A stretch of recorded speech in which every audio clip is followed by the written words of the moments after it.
And I'd come home at 3 o'clock in the morning, and there'd be messages on my phone during live radio about how I host a subpar radio show, wasn't as good as what I claimed to be. But the thing is, I had the shit to back it up.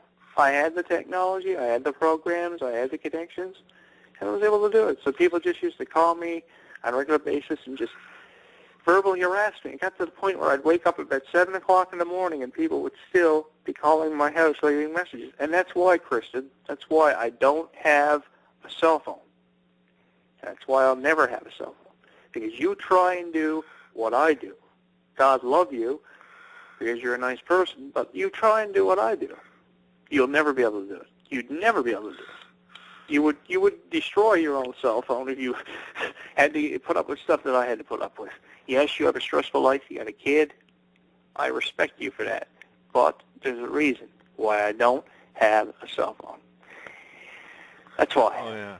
Oh yeah. And if you look at the end result of things here, you might as well just say check on a lot of names that have been in and out. That really thought that they were that they were hot stuff. They thought they were these big names, and they're eventually going to have a cash flow that's going to come in. And look how they're not around. I mean, that dealt with us. Casey Carnage, what's he done lately? Nothing. Rick Hendrickson, Bizzle, what has he done lately? Gone. He's gone.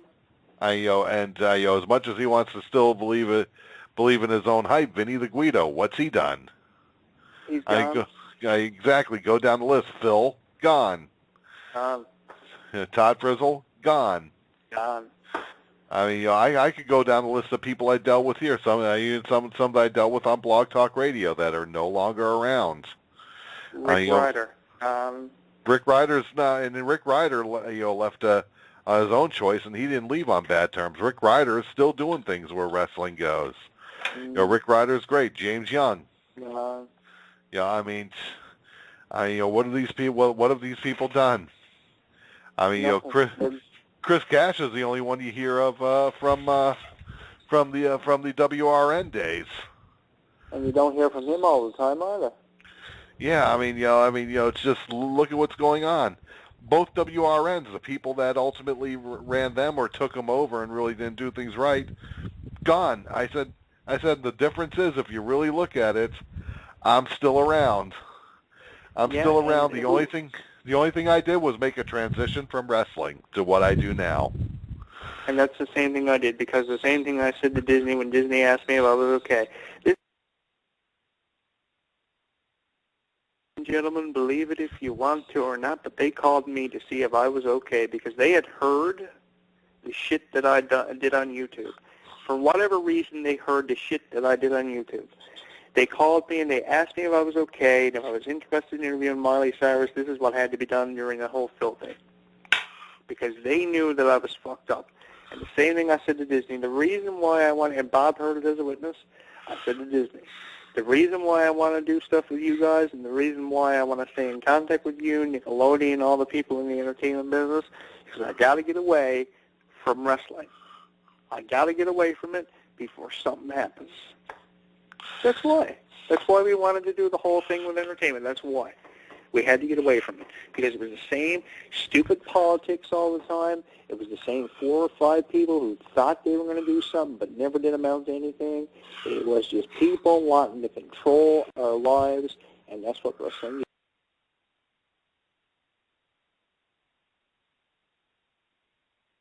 Working in still a 9-to-5 job. I got up this morning for Christmas, and it was just like every other day. Because why? Because I had spent all my life doing this. And the biggest thing that happened to me today was I got up this morning. This is what I did. I got up this morning. I got 2 slices of toast and a fucking cup of coffee for myself. I sat down. I called my nephew, who's 5 years old, who got an iPad mini this morning. I talked to him. That was the highlight of my day. And then I went over and I met over to my relative's house, and I met a girl from Australia who's 8 years old who loves Hannah Montana. That was the highlight of my day. It wasn't this shit that I did with wrestling, because it gets you nowhere. It gets you nowhere. It's sad. Very few people from the internet are going to make it doing wrestling. I mean, as much as I can't stand them, In Your Head still doing it. I said in 2006, after I walked away from In Your Head and told Neil Jones where he could stick it, and Neil Jones, you could still stick it there if you want to. I still got your video I'm going to play, Neil. And I know we don't have that much time. We got about 12 minutes left here.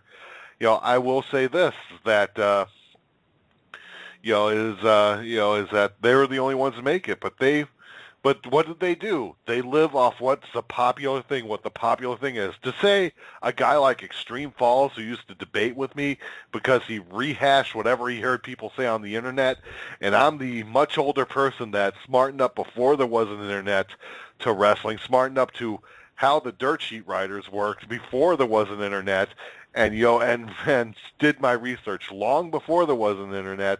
And not everything with the internet wrestling community and how they talk about wrestling is wrong, mind you. Not everything is wrong. Wrong where that one goes.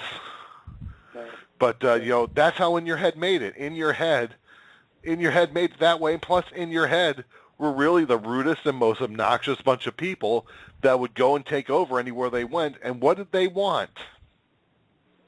What did they want? They went after shows, especially shows I went on, because I was starting to have success there. I was one of the original columnists for In Your Head. I was one of the original.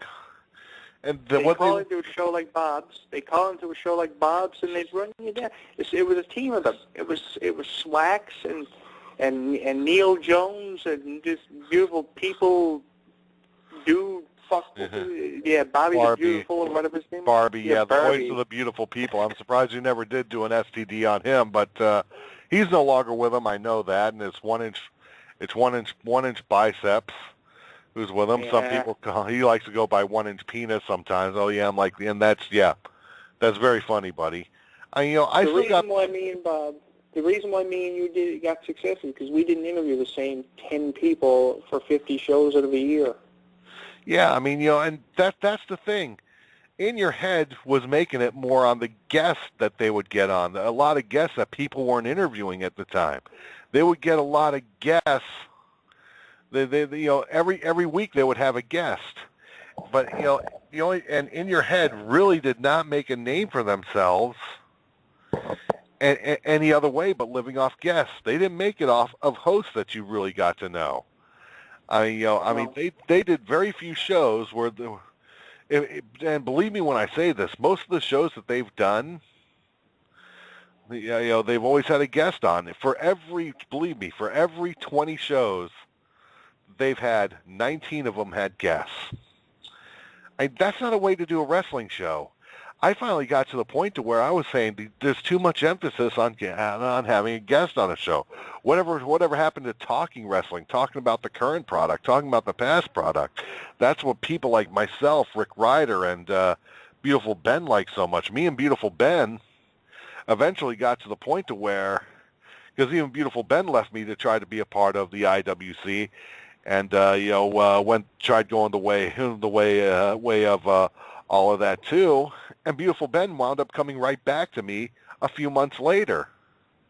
I said, I told Ben, I said, you quit on me cold for the sake of Casey Carnage and his backstabbing he was doing, but when it came down to do things face-to-face like a man, Casey Carnage was a coward. I remember when he called me one time. He called me and he said, this is the way that you should do an interview. Do you realize how many interviews I have fucking done? Mm-hmm. Like, seriously. Telling me this is what I should ask. This is come on, man. If Bob wants to do his show the way he wants to do it, more power to him. If I got a different approach, that's what makes the shows different. We don't all have to sound the same. Oh, this week I'll have Sid. Next week Bob's going to have Sid. Okay, right on. Yeah.